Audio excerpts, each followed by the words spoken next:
Good afternoon, YouTube. Welcome back to Jeep Things. Going to go over just a couple things here. Just going to talk a little about the Rubicon and how it performed. Of course, it's a Rubicon two-door. I'm inside the garage, as you can see. Getting some rain. Ditches filling up. But nevertheless, love the way the Rubicon did. And once again, it's Rubicon. Now, here's the thing. I had a 2018 JL Sport stick. Had the manual transmission in it. Loved it. The wife couldn't really drive it. I consider that my fault, because if I'd have spent more time with her, just in case she ever needed it. She's got her own vehicle. She's not here right now, just me and Nipsey. But she would have got the hang of it. So I traded it in on a 2019 JL two-door Sport, and I have all these on my YouTube channel if you want to go back and watch reviews on them. Then I thought I needed more space, so I bought a four-door, went back to a 2018 JL Sport, manual windows, automatic transmission, and then I had a couple pickups, and then I went to 2024 Sport S. And the second two-door I had was a Sport S, the 2019. But all these are sports, and I'm a Rubicons. And the 2024 Sport S got totaled. A semi ran a red light. I got a little video on that if you want to go check it out. And I got a YouTube short on that, I believe, also. But yeah, so it totaled it out. So I ended up with this 2023 Rubicon, which I did a video over. But anyways, the main thing I like about this, besides just being the Rubicon, is we did run some trails. And if you go back and watch the video of the trails, I forgot out of all things, my GoPro kit. And I've got mounts for the hood and for the windshield and for everything. Taking it next year, making a note. My wife even asked me about it so I can get some better shots of the trails. But obviously with front and rear lockers, and the trail we were running, it was a good trail, a stock Jeep. You might want a little bit more, they'll tell you in the meetings, you want a little more aggressive tires. You don't want street tires for it. And of course they have trails that you have to have a winch before you ever get on the trail. So obviously we didn't do that. But anyways, there's a Jeep ahead of me, non-Rubicon. And when you're at the bottom of the hill and they're going up the hill,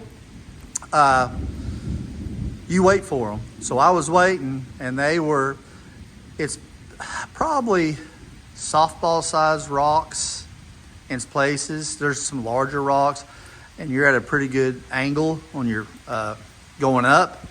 And they were jumping around and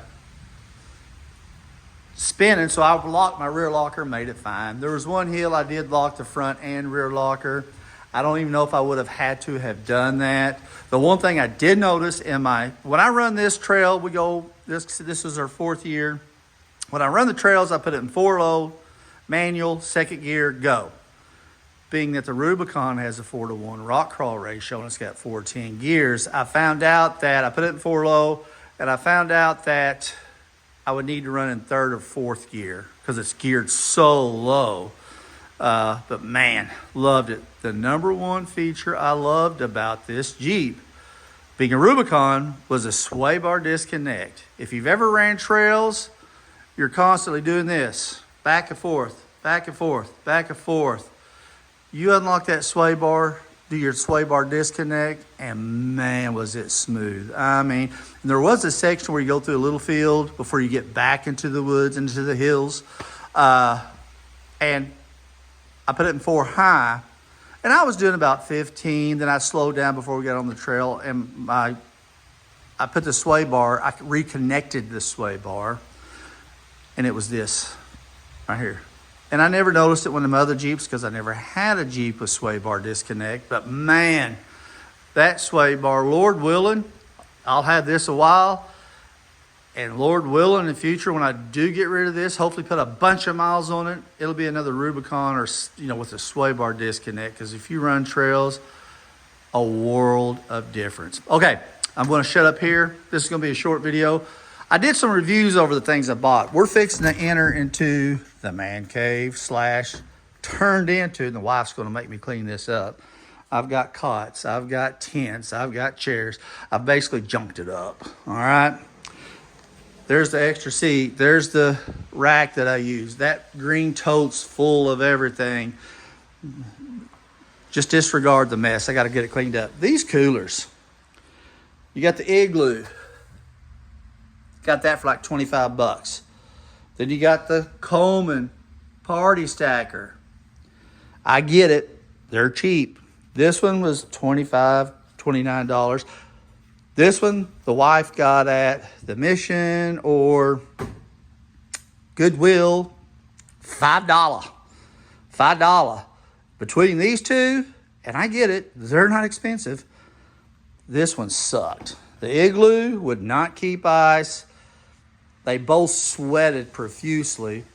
But the little Coleman, it did for what it was. Yeah, we had to put ice in it every day, get a bag of ice. But it would keep it. We'd get ice in the morning, and I mean, it was hot. Put it back in the Jeep. We had to top off the Jeep. And that it was gone by midday. That, by the time we would put ice in it at 9 in the morning, get back in at 11 o'clock at night, still had cold ice water. Before next year, we're going to get a cooler, you know, that obviously, I can't complain about that Coleman. So if you're looking for a cheap cooler, just in my experience, between the Igloo and the Coleman, that little Coleman, besides the sweating, and I put it behind the back seat. Now, of course, you got the Yeti and this Coleman. Of course, the Yeti's too big since we had the grandson, and I'll take the grandson over the Yeti any days, but we ran out of power about 2 weeks ago. We were out of power for, Lord, Friday, Sunday, Monday, 3 days. Got ice. It was about 80, 85. I put one big 20-pound bag of ice, or whatever the bigger ice is. After 6 days, I did a YouTube short on that after 5 days, but 6 days, man, it still had ice. But it's a Yeti, you know, you're paying a lot of money for it. So, and then one thing I didn't get into great detail on, at the Jeep event, my grandson got that for me. So I told him I'd put it on the old Jeep. They had, and I've got it, got the cable. I kind of talked about this the other day. Shade Brigade. And I got the big one. It was 40 bucks. Put that back under there. This was 10. But these, I saw a bunch of Jeeps running around with them. So I checked out the stand, and it's a heavy duty mesh.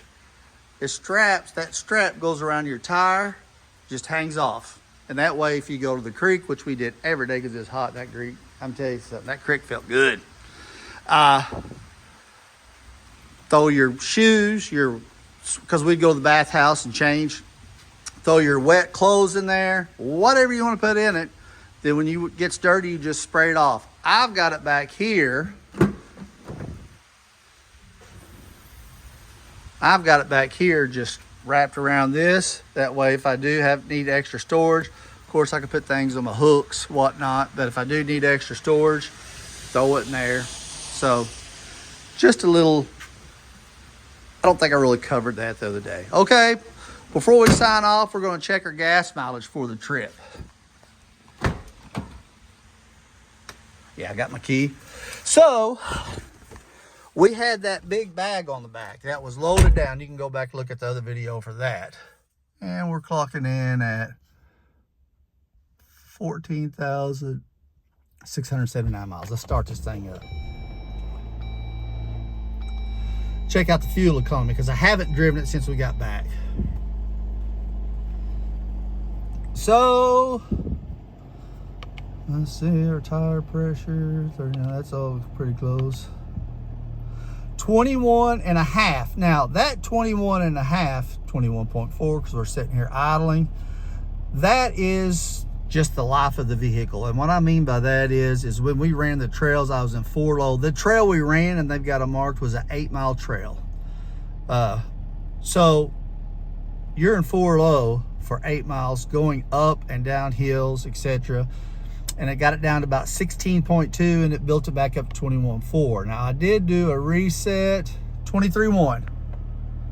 So that 23.1 is the actual trip I set it before we left to come home.